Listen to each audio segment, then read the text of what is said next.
35, atenção, minha gente, muito importante. Uma audiência pública vai debater o Atlas da Violência. Eu li e reli, aliás, a tarde inteira ontem, e por isso o BG Manhã recebe agora uma pessoa muito importante deste tema. É o economista do IPEA que coordenou esse trabalho, o doutor Daniel Cerqueira, para falar sobre esse tema gravíssimo para o nosso país todo, que trava o país inteirinho para todos nós. Vamos conversar com ele, ele já está aqui. Doutor, seja muito bem-vindo. Doutor Daniel Cerqueira, seja bem-vindo, doutor Cerqueira. Como é que o senhor está? Tudo bem? Tudo bem, muito bom dia. É um enorme prazer estar aqui contigo, Sérgio. Antes de mais nada, parabéns pelo trabalho. Muito elucidativo. Já de início, naquele gráfico, você já observa como a coisa é muito séria. Quero que o senhor me diga a respeito da indústria da violência, consequentemente do crime em nosso país. Como é que isso acontece, doutor? Isso é um processo que a gente não improvisou agora. É um processo que vem de longa data, desde os anos 80, né?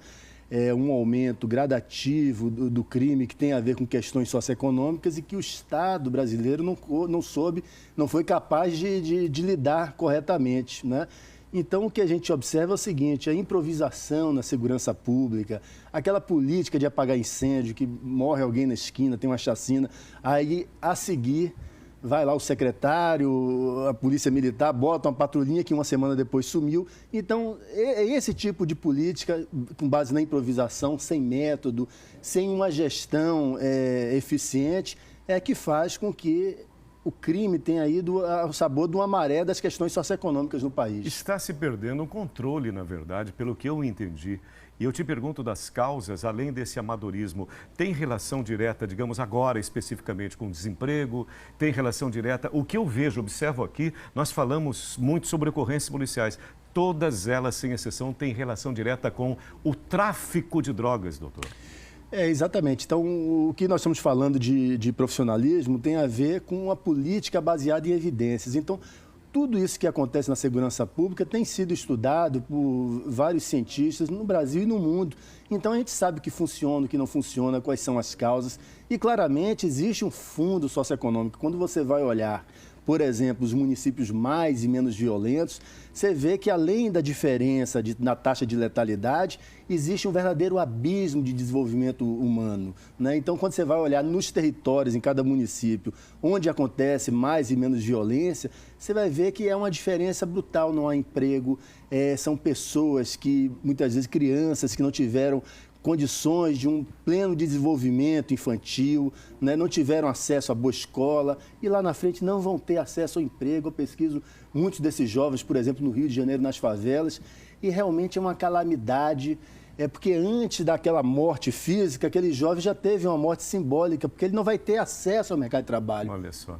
É uma dureza. É uma juventude perdida, doutor? É uma juventude perdida e que nesse momento é fundamental, porque você sabe, Sérgio, que nós estamos passando por uma profunda transição demográfica, né? Então, o Brasil está envelhecendo a passos largos. Verdade. Então, nós estamos naquela última chance de pegar uma geração de jovens, investir nesses jovens, né, para que eles venham a produzir para o país e não estar, eventualmente, envolvidos em questões de crime. A gente não está fazendo isso, a gente está abandonando a nossa juventude. Eu vi um perfil muito interessante aqui, um homem jovem, solteiro, negro, com até 7 anos de estudo e que esteja na rua nos meses mais quentes do ano, entre 18 e 22 horas.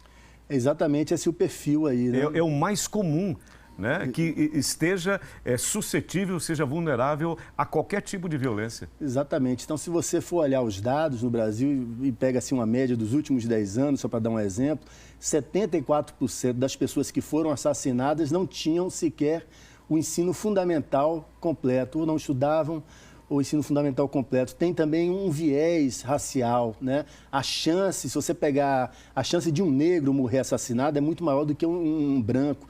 Então, se você pega duas pessoas que têm a mesma educação, que moram no mesmo bairro, nós fizemos essa pesquisa também, pelo fato de um ser negro, a chance dele morrer é muito maior do que a do branco. É como se vivêssemos em dois países diferentes, uma Bélgica, que tem uma taxa de homicídio muito baixa, e um outro país, Honduras, onde a taxa de vitimização é muito maior. Eu vi também um dado interessante, a violência contra a mulher e também contra as minorias, doutor.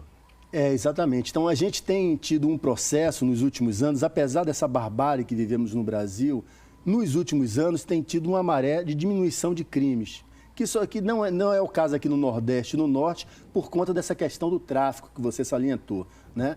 Mas em vários estados brasileiros está diminuindo o número, há alguns anos está diminuindo a taxa de crimes, né? No entanto, existem determinados tipos de crimes de ódio que têm aumentado de forma preocupante nos últimos anos. Que crimes são esses? Feminicídio, estupro, violências contra a população LGBTI e, mais uma vez, violência contra a população negra. Né? E a barbárie, me parece, torna-se comum. O risco que a gente está correndo, doutor, você que é economista, especialista nesta área, é nós nos acostumarmos com essa realidade. Nós nos acostumamos e isso é o mais trágico. É o mais trágico porque, se nós formos olhar, por exemplo, ao longo da história, né, hoje nós temos no Brasil uma taxa de homicídio de 31 pessoas morrem para cada 100 mil habitantes. Né? Essa taxa é mais ou menos o que os países da Europa tinham há 500 anos atrás. Como é que hoje eles estão com a taxa de menos de 1 por 100 mil? Ou seja, a gente tem uma taxa 30 vezes maior do que os países da Europa. Como é que eles conseguiram reduzir? O primeiro passo é a empatia, é a solidariedade, é um olhar no outro e se enxergar no outro. Quando existe essa empatia e esse pacto social, as coisas começam a acontecer. No Brasil, não. A gente acostumou o Brasil, bandido bom é bandido morto. Quando uma pessoa morre, vai um governador do estado, como aconteceu no Rio, vai comemorar. Então, isso é exatamente o sintoma da barbárie que está onde? Na cabeça das pessoas. Então, a gente tem que repensar o Brasil, começar a repensar o ser humano, né, que está por trás ali. Não é? Nós estamos aqui diante de uma autoridade, o Daniel Cerqueira, ele é doutor em economia pela PUC do Rio, um dos maiores conhecedores do tema em nosso país. E vamos fazer esse convite. Eu quero estar lá, doutor, porque vai acontecer no dia 27 de setembro. Aliás, hoje. Hoje. É hoje. É o famoso hoje. Logo mais, daqui a pouquinho, por isso eu estou acelerando a nossa conversa. O senhor tem vários outros compromissos com nossos colegas. Será hoje, a partir das 9 horas da manhã, na Alésia, é isso, doutor? Exatamente. Discutindo essa questão. Eu considero a discussão mais importante hoje em nosso país, a pauta fundamental, a questão da violência no nosso país. Eu, saindo daqui, estarei lá para te acompanhar. Ótimo, será um prazer revê-lo lá. Só uma perguntinha. Há esperança para o Brasil? Há esperança, há esperança. A gente sabe pelas evidências, pelos estudos, o que funciona e não funciona. E no Brasil, inclusive, existem lugares onde as coisas começam a funcionar. Aqui você vai, aqui junto da Paraíba, é um estado que há 7 anos tem diminuído homicídios, com um programa muito qualificado de segurança pública. Você vai no Espírito Santo, a mesma coisa. Então, em alguns lugares, as autoridades já acordaram para o tema e os governadores são comprometidos com a vida e colocam em pauta um programa baseado no conhecimento, na gestão e na inteligência, ao contrário de outros que usam a brutalidade e querem fazer um teatro usando o medo da população para ganhar voto. Um espetáculo de horror, aliás. De horror. Né? Doutor, muito obrigado pelas informações. Já nos falamos, estarei lá logo mais para te acompanhar. É muito importante que você também acompanhe. Obrigado, doutor. Muito obrigado. Muito obrigado. 7